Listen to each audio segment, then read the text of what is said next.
दोस्तों नमस्कार। आप देख रहे हैं उत्तर प्रदेश की आवाज़।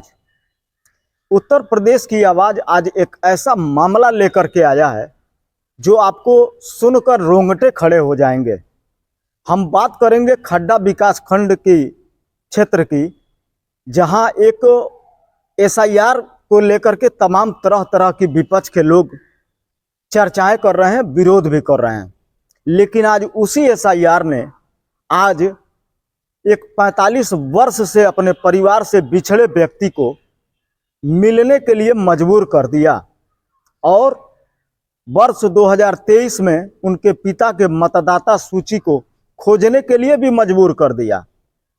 वाकई में अगर बात देखा जाए तो अगर एसआईआर नहीं हुआ होता तो शायद वह अपने परिवार, अपने लोगों से मिलने के लिए इतना मजबूर नहीं होते।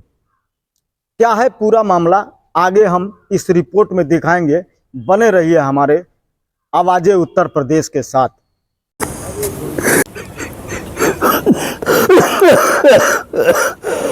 मामला कुशीनगर जिले के खड्डा ब्लॉक के गांव सिसवा गोपाल का है, जहां एसआईआर ने गांव से 45 वर्ष पूर्व बिछड़े तैयब अंसारी को अपने परिवार के लोगों से मिला दिया। यहाँ सिर्फ एक व्यक्ति नहीं लौटा, आज लौटी है 45 वर्ष पुरानी यादें। आज लौटा है एक बेटा तैयब अंसारी, जो सन 1980 में अपने परिवार से किसी बात को लेकर नाराज होकर अपने घर को छोड़कर चला गया। इतना दूर गया कि उसे वापस आने में 45 साल लग गया। इन लंबे अरसे में तैयब अपने पंजाब में रहकर फिर राजस्थान रहे, उसके बाद गुजरात रहे, फिर आखिरकार यूपी के शामली में अपनी शादी कर पत्नी 2 बच्चों के साथ किराए के मकान में जिंदगी जैसे तैसे गुजर बसर करने लगे। लेकिन दिल के एक कोने में गांव और घर की यादें हमेशा धड़कती रही। लेकिन आज किस्मत ने एक ऐसा रास्ता बनाया कि एसआईआर ने फार्म में तैयब अंसारी को अपने घर लौटने पर मजबूर कर दिया, इसलिए कि उनके माता पिता के वर्ष 2003 में बने अंतिम एसआईआर रिकॉर्ड और उस समय के मतदाता सूची की वजह से उन्हें एसआईआर रिकॉर्ड और उस समय के मतदाता सूची की वजह से उन्हें एसआईआर के से अपना जन्म स्थान सिद्ध कर सके। इस 45 साल के लंबे इंतजार के बाद जब तैयब अंसारी अपने गांव पहुंचा तो उसे देखकर गांव जैसे ठहर गया हो। ये मिलन सिर्फ एक परिवार की खुशी नहीं, बल्कि ये उम्मीद थी जिसे एसआईआर ने पूरा कर दिया।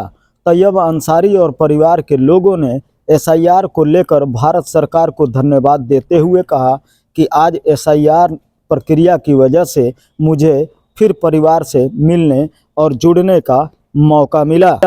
दोस्तों फिर मिलेंगे अगली कड़ी में अगले नए एपिसोड के साथ।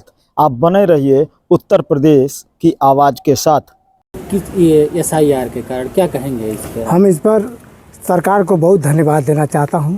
यहाँ के जो हमारे विधायक हैं चाहे सांसद हैं, आज उसी के कारण एक भाई से मुलाकात हो रहा है, एक बेटा से माँ से मुलाकात हो रहा है। तो सरकार को मैं बहुत बहुत धन्यवाद देना चाहता हूँ और बहुत खुश भी हूँ कि एक भाई से एक भाई का मुलाकात हो रहा है। कितने दिन बाद ये मिला है 45 साल बाद। जब गए तो हम लोग इतने बड़े बड़े थे, अभी बच्चे। कैसे पहचाना आपके परिवार को? ये हमारे ही घर रहते थे ज़्यादा। जैसे हमारी दादी और इनकी अम्मी एक बहन थे, एक ही गांव में शादी हुआ था तो बराबर हमारे ही घर रहते थे दोनों टाइम। तो इसलिए हम पहचाने इनको। इनके शादी में भी गए थे हम रात करने। मुझे कुछ याद आया तो वही है। हाँ, निजामुद्दीन। एसआईआर चल रहा था तो वहाँ के लोगों ने कहा कि भाई तुमको घर जाना पड़ेगा, घर नहीं जाओगे तो फिर क्या पता क्या हो जाए नहीं हो जाए। इस करके मैं दुगाई की अपनी दीदी की जेवर बेच के फिर मैं आया। तो यहाँ आए होंगे, बहुत बदल गया होगा, कैसे पहचाने? कुछ नहीं, सब गांव बदल गया। घर से मैं अपने घर से आगे चले गया था तो मेरे गांव में मेरे रहते में महात्म काका सभापति होते थे, अभी प्रधान करते, उस टाइम सभापति करती थी। तो जाके को मंदिर के आगे एक औरत से पूछा कि महात्मा साहब के घर कौन सा है, तो कहे जी पीछे जाओ। फिर पीछे आया, फिर वहाँ एक जगह खाना बन रहा था, वो भी मेरे खाला घर है, पर वो लोग भी नहीं पहचाने। फिर उनसे पूछा मैं अपने भाई के नाम, सैयद का घर कौन है, फिर उन्होंने बताया वो सैयद का घर है। फिर मैं घर आया, फिर भाई भी नहीं पहचाने, जब बताया जब पहचाने। अच्छा ये बताइए, जिस तरह से आप अपने परिवार से बिछड़े थे, अब एक SIR जो हो रहा है, गहन परीक्षण कार्यक्रम हो रहा है, इसके तहत आप आए तो कैसा महसूस हो रहा है कि एक सरकार के अभियान के कारण जो है आपको घर वापस लौटना पड़ा? नहीं, अगर ये नहीं चलता तो मैं आ ही नहीं पाता कभी घर। ये तो एक हिसाब से अच्छा है जो हम अपने भाइयों में।